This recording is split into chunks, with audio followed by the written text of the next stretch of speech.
За манайхан би өнөөдөр 9 цагаас орж амжихгүй байж магадгүй байна. Магадгүй байгаа учраас 4-ийн B болон 5А-гийн зарим бодлогуудыг тайлбарлаж үлдээчихэд бичлэг оруулж. За 4-ийн B дээр 28 дугаар бодлого. За бол энд 3, энд 2 гэсэн координаттай цэг. Энэ цэгийг цагийн зүүнний эсрэг чиглэлд 90 градус өнцгөрөөр хөрвүүлнэ гэж. Тэгэхээр энэ дээр яг цагийн зүүнний эсрэг 90 градус эргүүлэхээр юу гарч ирэх вэ гэхлээр ийм цэг гарч ирнэ. За энэ цэгийн координат бол хасах 2 нэмэх 3 байна.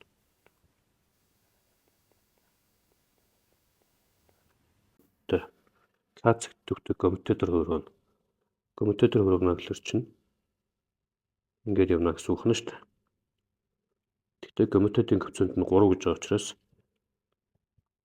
яг энэ нуртаа 3 дахь явуулна. 1 2 3. Өөрөлдөлд энд нэг цэг гарч ирнэ. Энэ бол штрих цэг гэсэн үг. Энэ цэгийн координат бол 2 5 гэж гарч ирэх юм байна. За x0 нь 2 тойд нь 100, 90 нь 5 тойд нь 100 учраас нийлбэр нь 7 гэж гарч ирнэ гэсэн үг.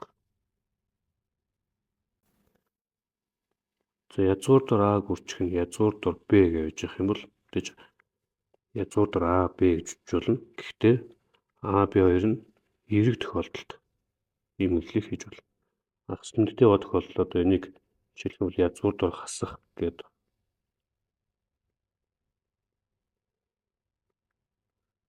гэж үржүүлж болохгүй шүү. Тэгэхээр яах вэ гэхээр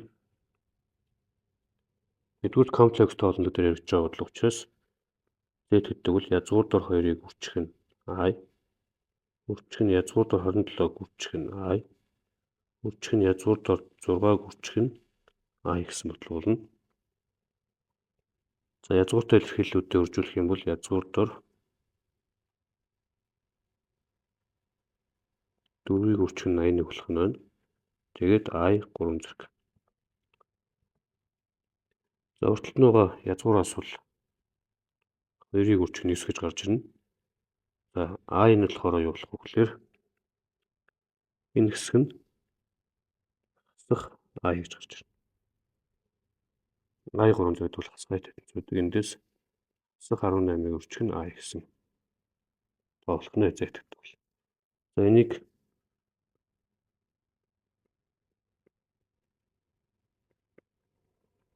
энэ дээр нэмнэ гэсэн үг тийм. Энэ хоёрыг хооронд нэмэх хэрэгтэй. Энэ бол мэдээж хэрэг 4-өөс хасах нь 3i болно. Хоорон хэсгүүд нь нийлээд хасах 3i болно. Бод гэсэн бол 4 2 явчихна. Энэ тооны модулыг олно гэдэг бол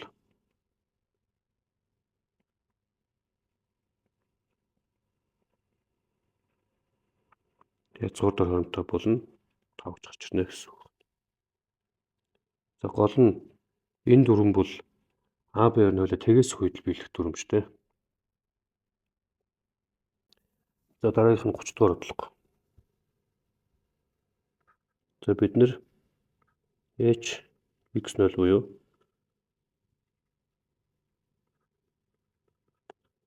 энэ утгыг болгож байгаа гэсэн. Энэ утгыг олно гэдэг чинь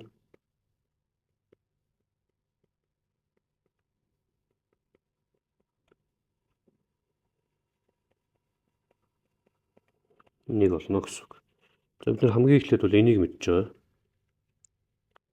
Энэ бол энэ функцээр x нь 2.5 буюу 2-оос их байгаа учраас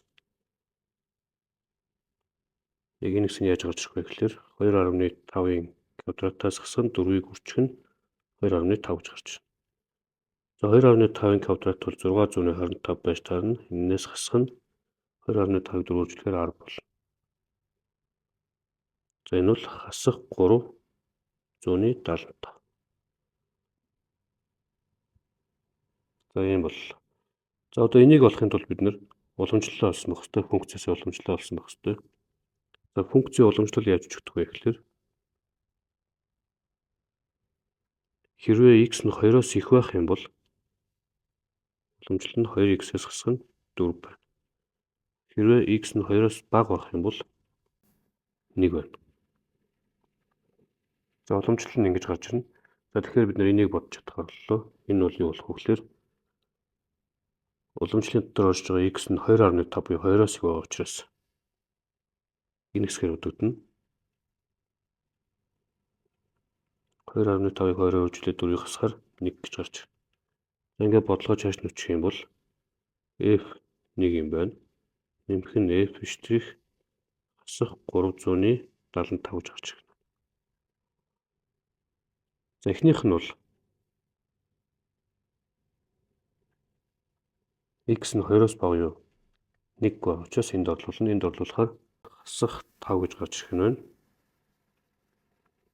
За энийг бодно. Энэ болохоор x нь 2-оос бага юу? Хасах 375 байгаа учраас нүгээр өдөгдөнө. Энэ бол 1 гэж гарч ирнэ.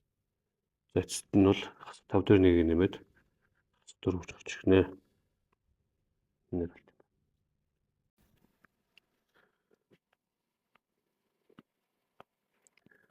За 5-ийн сорил дээр бол ийм бодлогуудыг тайлбарлая. За 32 дугаар бодлогын хувьд бол ийм цэгүүд нь өгдсөн. Дээд цэгийн координатыг олох хэрэгтэй гэсэн үг. За энийг яг шууд юун дээр тэмдэглэж байгаад бодож болно. Координатын хатад цэгүүдэд тэмдэглэж байгаад. За А цэг бол хасах 3 хасах 1 буюу энэ байгаа юм байна. Б цэг нь хасах 2 4 буюу энэ байгаа юм байна. С цэг нь болохоор 6 хасах 1.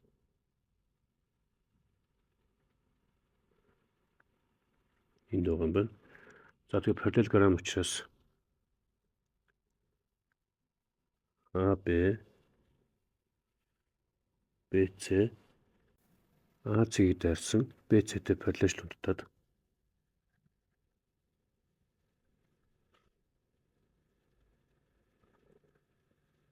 С цэгийг дайруулад BA-тай параллел унтаад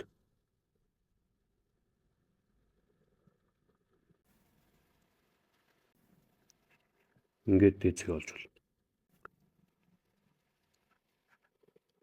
Энэ бол хавтгай дээр байгаа учраас ингээд бодож болно. За одоо би огторгуу дээр ч бодож болдог тийм арга зах гэдэг. Тэрний юу вэ гэхээр ийм параллелограмм байлаа гэж бодох юм бол векторуудыг нэмдэг параллелограммын дүрм ашиглаад BA вектор дээр BC векторыг нэмэх юм бол BD гэсэн вектор гарч ирнэ. За энийг ашиглаж бод. За ингээхийн тулд тэгэхээр BA гэдэг вектор тодорхойлно. BA векторын координатыг олохын тулд төгсгөлийн цэгийн координатаас нь эхлэлийн цэгийн координатуудыг хасдаг. Өөрөөр хэлэх юм бол А-гийн координатуудаас Б-гийн координатуудыг харуулсан хасна. 3-аас хас 2-ыг хасвал хас 1 болно. 1-ээс 4-ийг хасвал хас 5 болно. За яг үүнтэй адилханаар BC-гийн координатуудыг тодорхойлъё. C-гийн координатуудаас B-гийн координатуудыг хасна. За 6-аас хас 2-ыг хасаад 8 болно. 1-ээс 4-ийг хасаад хас 5 болно. Энэ хоёрын векторын хооронд нэмбэл BD гэсэн вектор гарч ирнэ. BD-гийн координат бол 1 дээр 8-ыг нэмээд 7. 5 дээр хас 5-ыг нэмээд хас 10 гэж гарч ирнэ.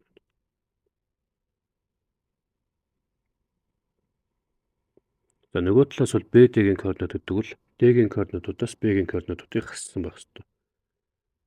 D-гийн координат бол x, y гэсэн координаттай. B-гийн координат нь хас 2, 4 байгаа. Тэгэхээр x-ээс хас 2-ыг хасаад x дээр нэмэх нь 2 болно. Y-ээс 4-ыг хасаад ийм болно. Өөрөөр хэлэх юм бол энэ хоёр координат хоорондоо таарч явах ёстой. X дээр нэмэх нь 2 нь 7 тавьсан ёстой. Y-ээс хасах нь 4 нь 10 тавьсан ёстой. Эндээс x нь 5 гэж гарч ирнэ. Y нь 6 гэж гарч ирнэ. За мэдээж x дээр нэмэх нэрийн нийлбэр нь нэг байна гэсэн үг. За 5A-гийн 36 дугаар бодлого. За эхлээд 6 зурч үзье. За энэ пирамидын өндөр 6 тавьсан. За өндөр бол суурийн гурвчны яг төв дээр нь буучих хэвээр. Төв гэдэг маань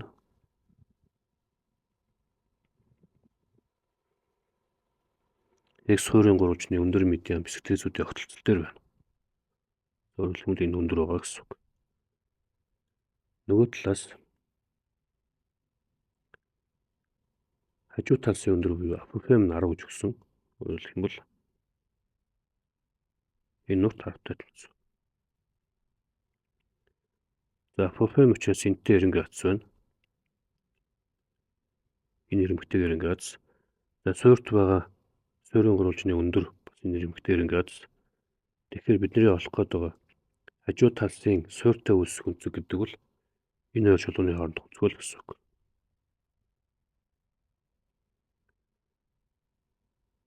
За энэ өндөр учраас энд 90 градус байна. Тэгэхээр энэ гурвчны үед Pythagoras-ын теорем бичээд энэ хоёр цэгийн хоорондох зай бол 8 гэж гарч ирж болно. За ингээд 6 зурцсан байгаа тохиолдолд бол маш амархан бодлого болно. За энэ тэгшинц гурвчны үед тэр альфагийн тангсын утга нь юу байх вэ гэхээр эсрэг орших катуу 6-г насан катуу 8-д нас тусаар цадад нүцүү хурагдаад 4-ний 3 болно. Эндээс альфа гэдэг бол тангас 3-г бахан 4 гэсэн үг.